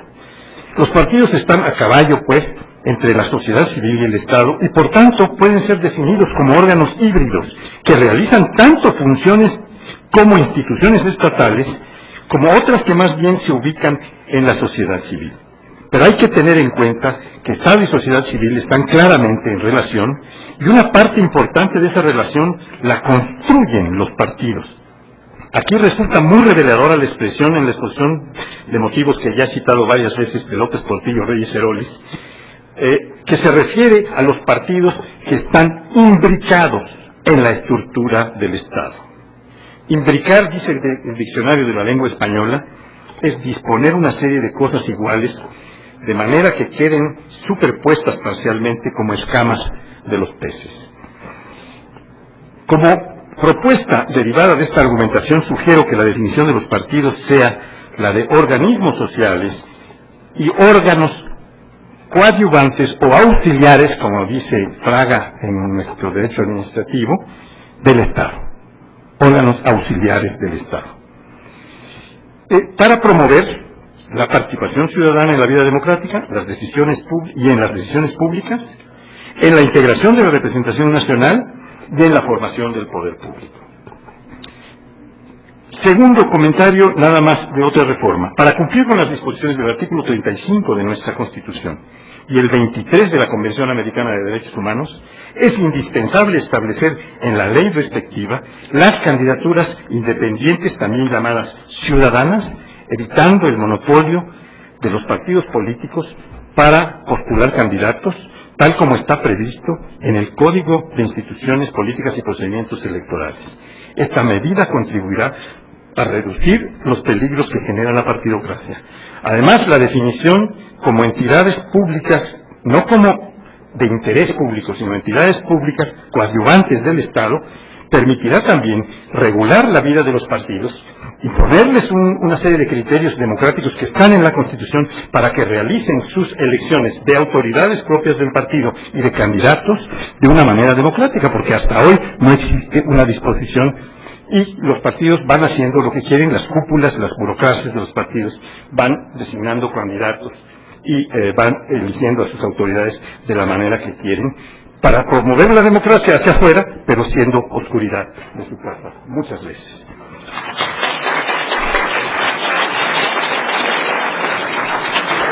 Menciono rapidísimamente que propongo también el referéndum constitucional, no los entraré a argumentar, la reelección limitada de legisladores y el establecimiento de los procesos democráticos que los partidos deben seguir para la conformación de sus órganos y de sus candidatos a puestos de elección popular, planteándolos a nivel constitucional en forma general y detallándolos en la ley. Muchas gracias. Muy bien, doctor. Bueno, muchas gracias al doctor Francisco José Paoli-Bolio. Hemos terminado con la presentación de nuestros 4 panelistas. Habíamos anunciado una sesión de preguntas. Han llegado algunas preguntas ya que han distribuido, y siguiendo el mismo orden le pediríamos al doctor Ackerman haga uso de la palabra en 2 o 3 minutos, a ver si es posible que haga un resumen de las preguntas y trate de abordarlas en la medida de lo posible. Claro que sí, resumimos las preguntas. Una pregunta sobre alguna ley de partidos políticos. Yo creo que la conferencia de doctor Paoli avanza en un sentido muy innovador y muy importante en este aspecto. Justamente lo que necesitamos hacer es una ley de partidos, y que lo primero que tienen que hacer es definir qué es un partido político, porque si aceptamos esto de que el ICE es un organismo regulador, pues tenemos un organismo regulador sin ley en la materia.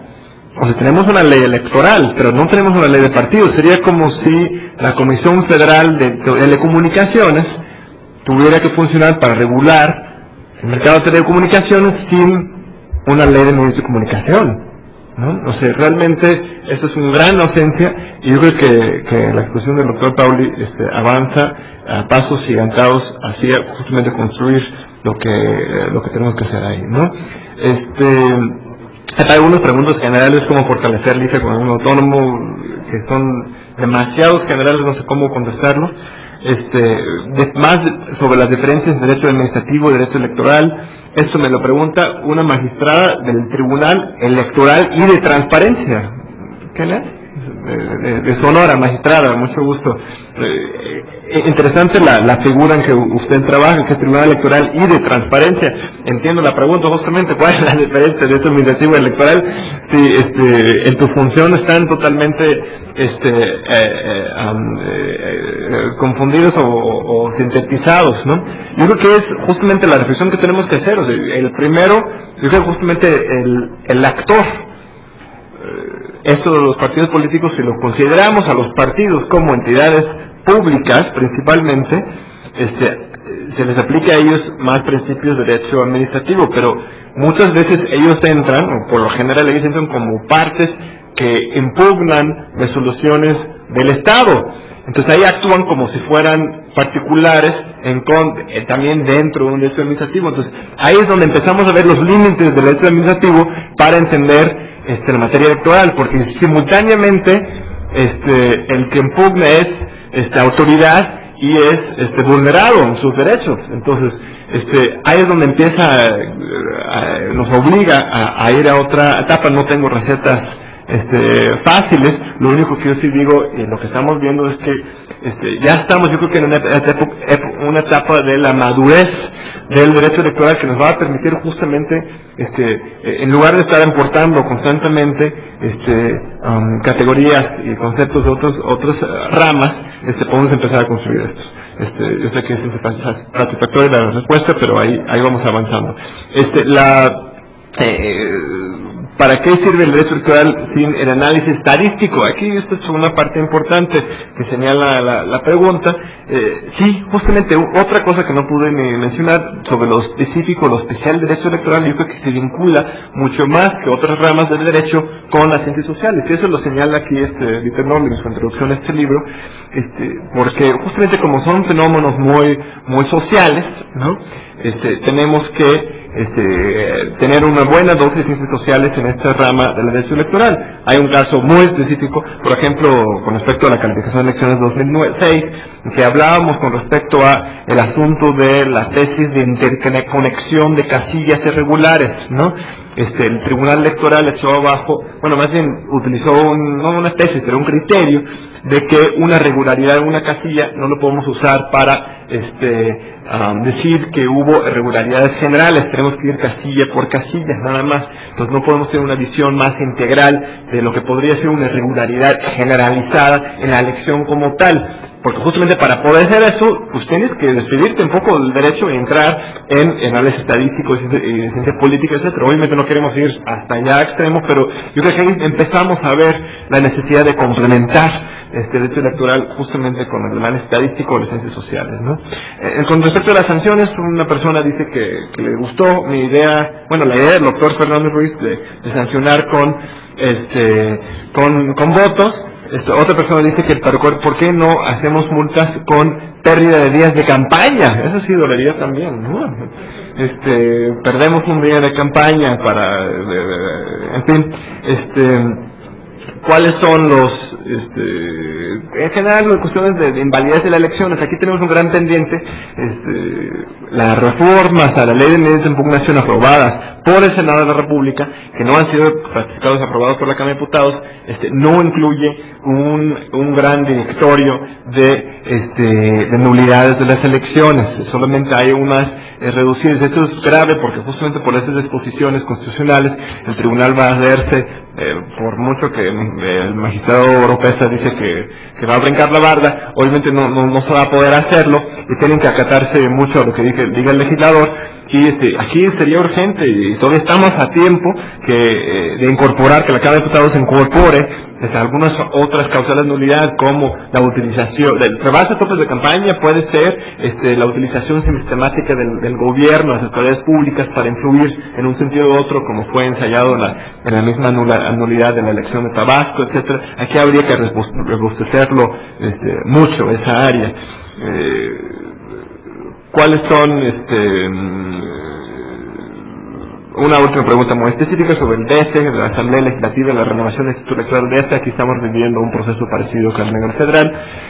Aquí la única sugerencia sería pues cuidar las formas, lo más que se pueda, no solamente las formas, ¿verdad?, pero el proceso de selección de consejeros, como mencionaba Jesús, no vayan a repetir lo que ocurre a nivel federal. Aquí hay una oportunidad para que el DF ponga el ejemplo a la federación. Por lo visto no lo están haciendo. La convocatoria que metieron hace una semana ni siquiera señala cuántos consejeros saldrán, o sea, es nada más una convocatoria abierta a quien quiera ocupar el lugar en consejo general. Además dieron 2 días, tuvieron que extender los 2 o 3, no están claros los criterios, parece que hay un desaseo ahí en la selección de nuevos consejeros del DF, lo cual eso sería lamentable.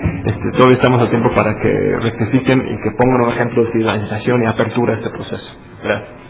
Muchas gracias. Bueno, me tiene la palabra Jesús Cantú, por favor. Muchas gracias. Bueno, han llegado varias preguntas. Voy a responder primero la que creo que está más desvinculada de las otras.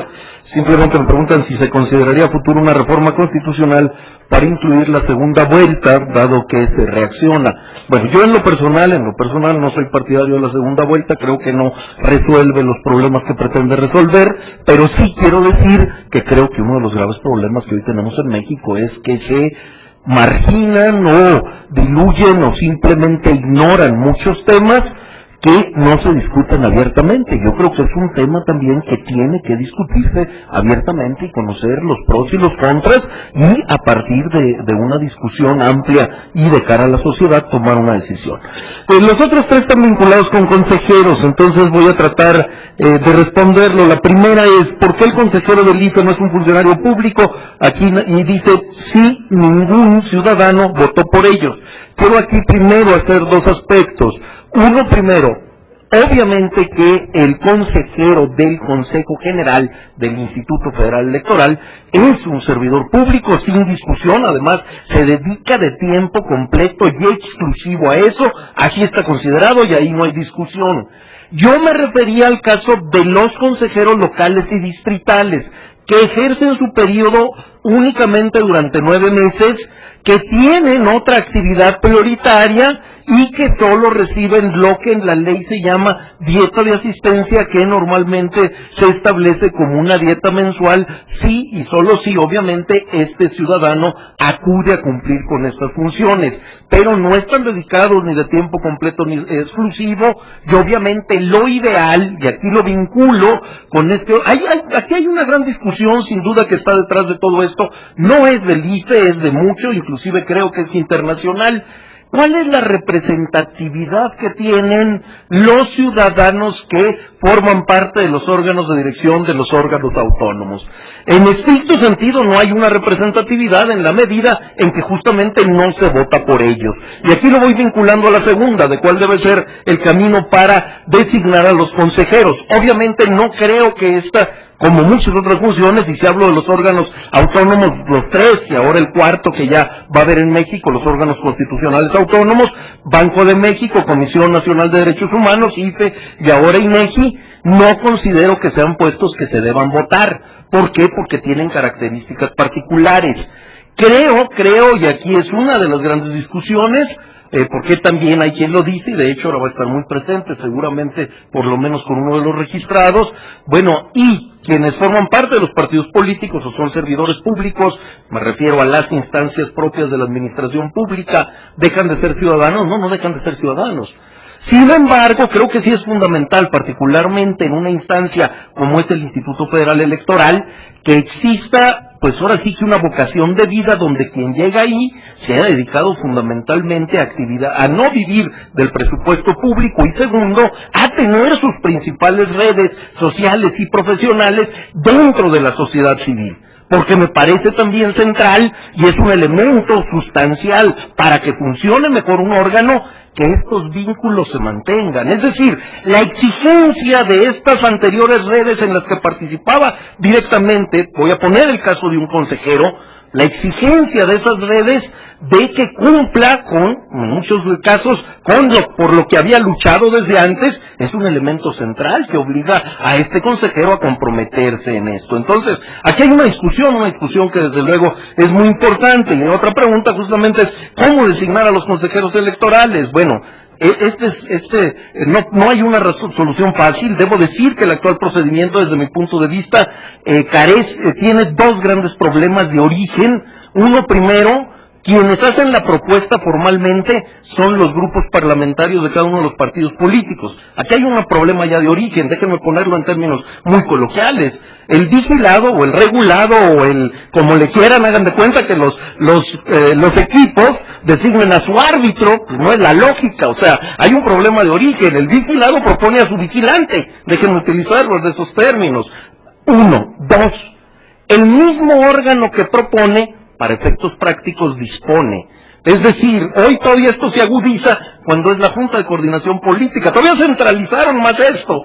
Solo va a haber una propuesta. Al final de la ruta solo hay una propuesta. Entonces, no hay dos momentos realmente, hay un solo momento. En todos los otros órganos, en todos los otros casos, casi en todos, la Comisión Nacional ahora también ha variado, pero antes era uno el que proponía y otro el que designaba. Aquí hay muchas fórmulas, pongo el caso de algunos latinoamericanos, que a lo mejor, dado lo que se ha pervertido el sistema en México, no sería hoy mala decisión, donde abiertamente ponen los partidos políticos en función de su participación electoral en el Parlamento, hacen sus propuestas de consejeros, y así es como se arma, y la suma de parcialidades genera la imparcialidad. Bueno, no estoy diciendo, no soy partidario en principio de esa fórmula, pero creo que tenemos que explorar otras fórmulas, absolutamente, y donde desde luego creo que hay que romper esto. Si es el mismo órgano el que propone y dispone, como hoy sucede, pues resulta esto que estamos teniendo. Desde que se ponen de acuerdo en cuál va a ser la propuesta, ya se está designando por efectos prácticos, y lo que está causando al final de cuentas es que son las cuotas partidistas las que están prevaleciendo. Este es un grave problema. La otra pregunta no tiene que ver con consejeros a nivel del Consejo General, pero tiene que ver, me dicen, ¿no ve riesgo en que los consejeros de los consejos locales y distritales intervengan en actividades ejecutivas? A ver, déjenme ponerlo, es obvio que siempre habrá una tensión entre la estructura ciudadana y la estructura ejecutiva. Pero creo que esta es precisamente la virtud, y es este equilibrio y esta complementación y esta tensión la que precisamente garantiza el buen funcionamiento de la institución.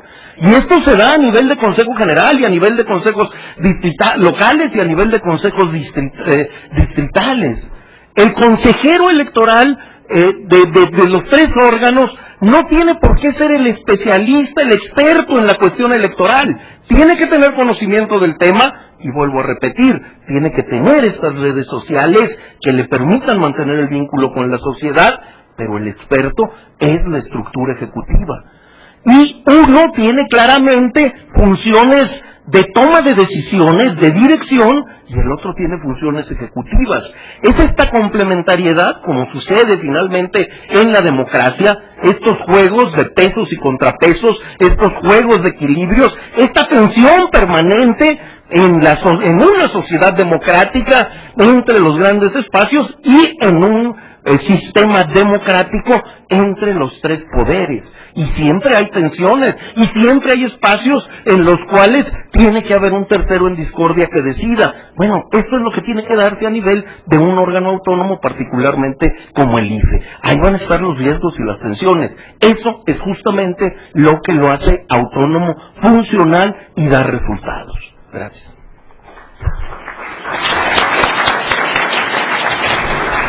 Bueno, le damos al uso de la palabra al doctor Jesús Orozco, por favor.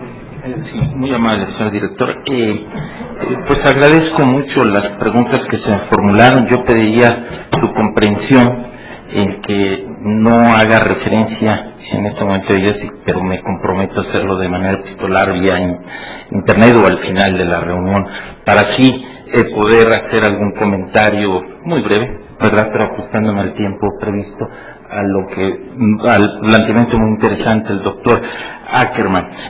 Yo vería dos aspectos. Primero, en cuanto a lo que se refiere de la ética de la convicción y de la ética de la responsabilidad.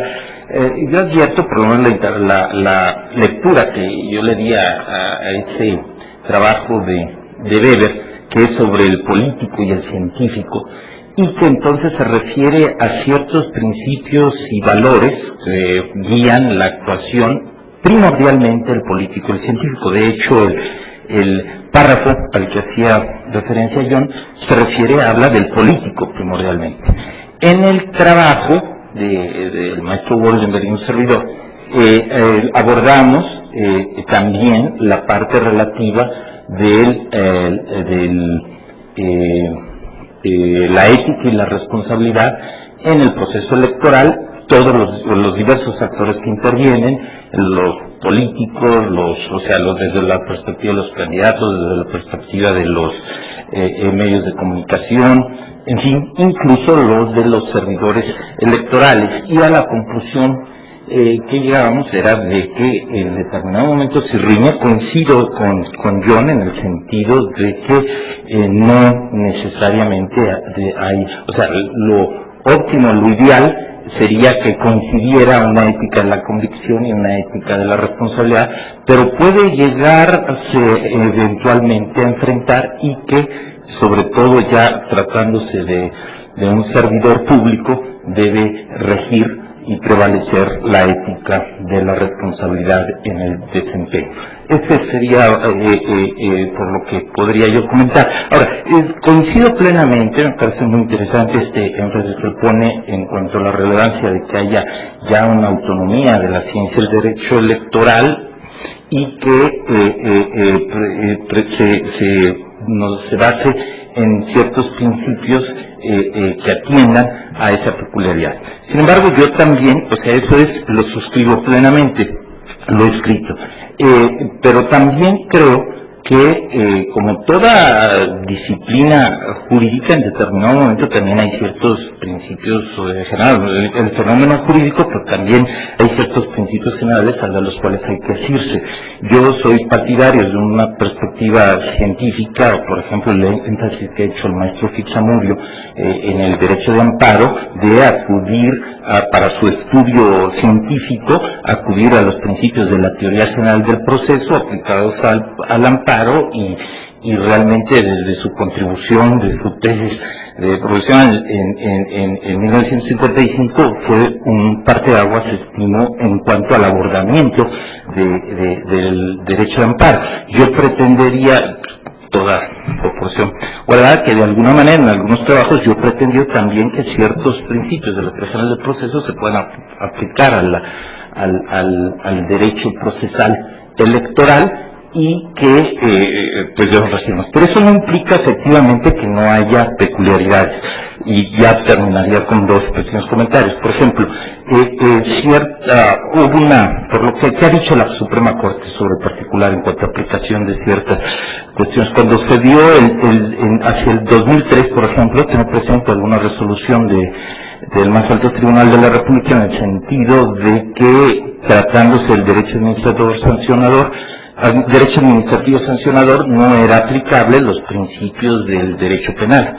Hacia el 2004, en alguna serie de asuntos que tuvimos en la sala superior, que sí sostuvimos un criterio en el sentido de que los principios generales del derecho penal, de la potestad punitiva del Estado, eran en principio aplicables, mutatis mutandis, al derecho administrador sancionador electoral.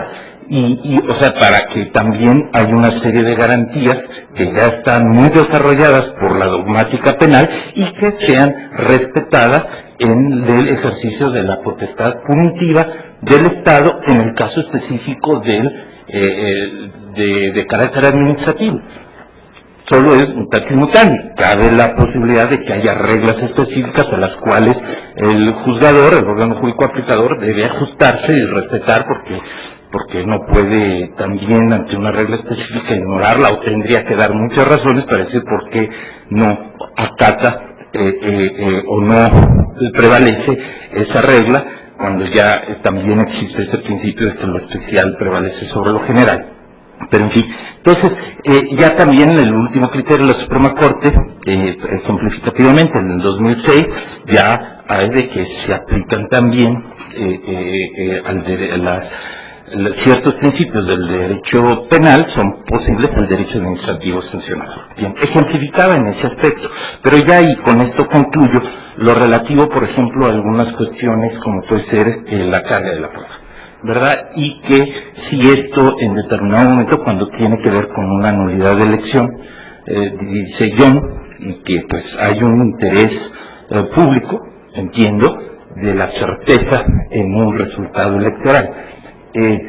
Ciertamente eso existe, incluso hay un principio de certeza establecido en el artículo 41 constitucional como un principio que debe regir la función electoral. Es así, pero no es el único principio aplicable. Hay otros principios, ¿verdad?, que el juzgador debe tener presente. Por ejemplo, un tribunal tercero imparcial no puede oficiosamente ir a revisar algo que en principio no está impugnado.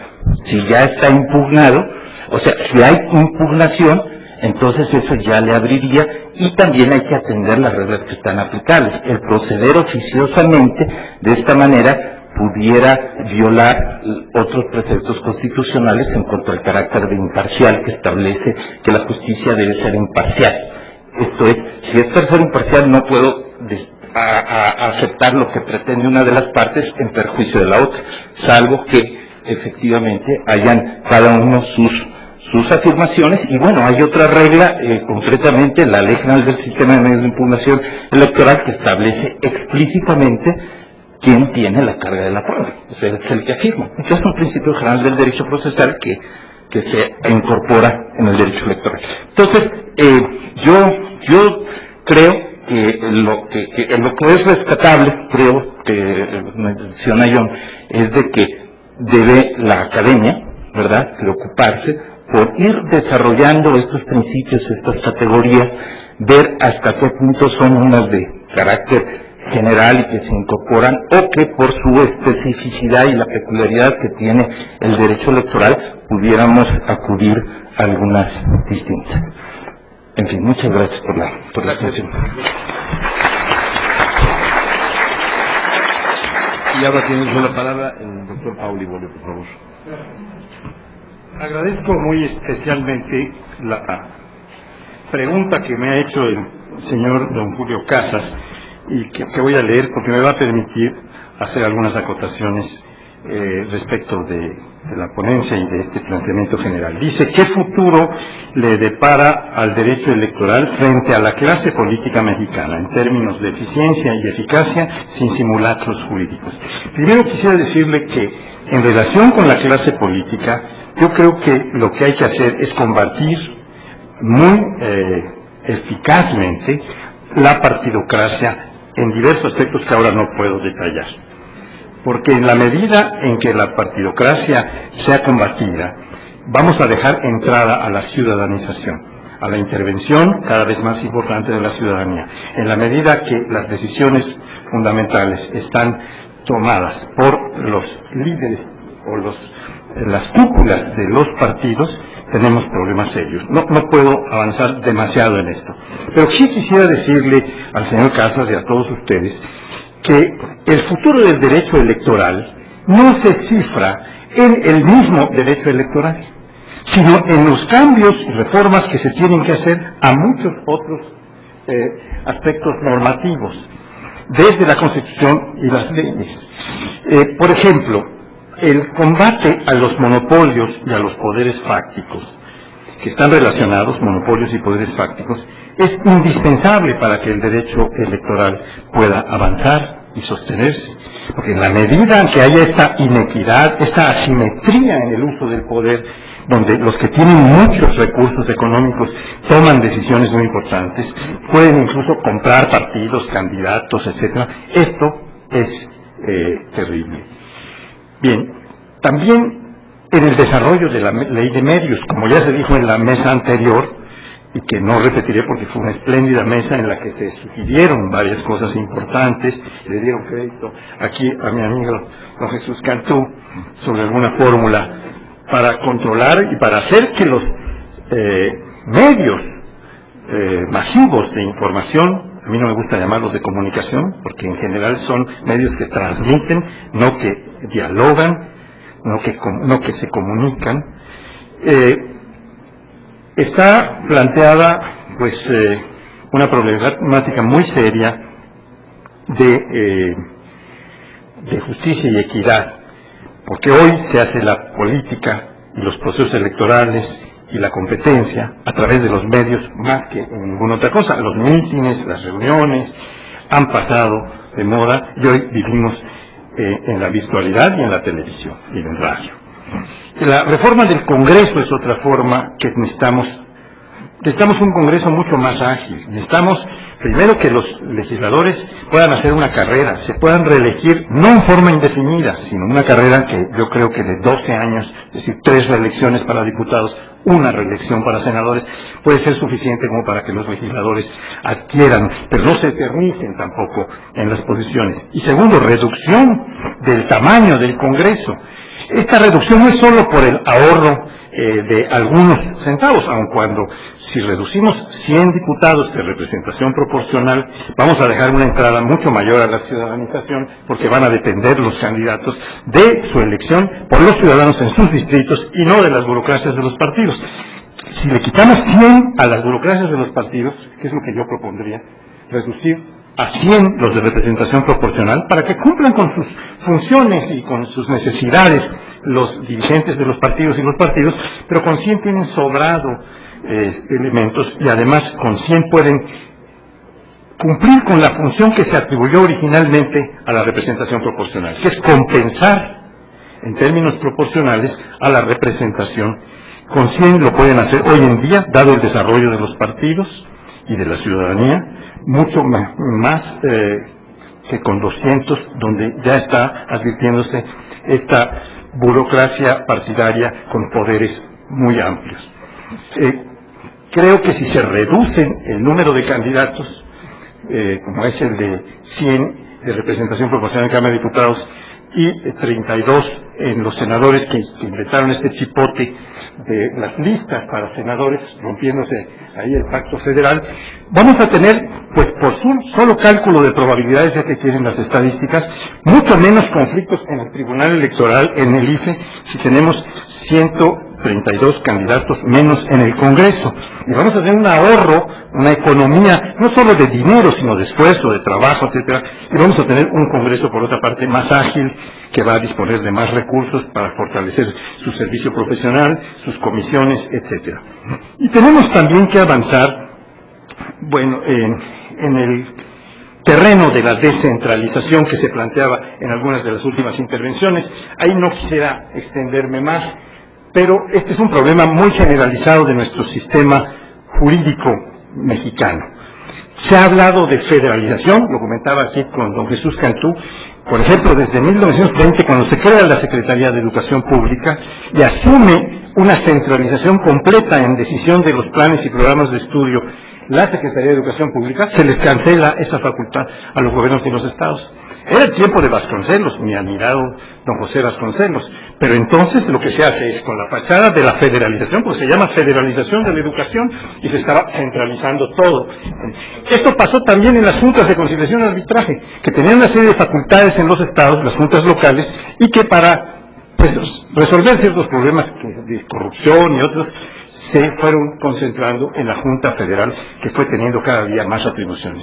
Ahora, esta tendencia que se da en otras ramas del derecho, la vemos reflejada en esta reforma, en donde se centraliza de una manera muy amplia, tanto en el plano jurisdiccional como en el plano de la autoridad electoral del IFE, una serie de decisiones que debían reservarse a los estados en sus órganos específicos, aunque corramos el riesgo de tener un enorme caleidoscopio legal y de autoridades, pero así es como vivimos hoy, en una sociedad compleja, que no podemos simplificar solamente con una decisión centralizadora, sino que tenemos que asumir la complejidad y darle cauce para que se desarrollen los derechos electorales de los estados y no solo el nacional. Gracias.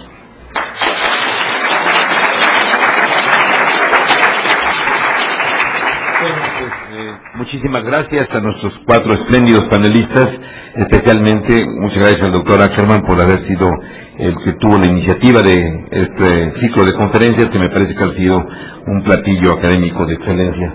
Muchas gracias a todos ustedes, gracias por su presencia y damos por concluido este evento.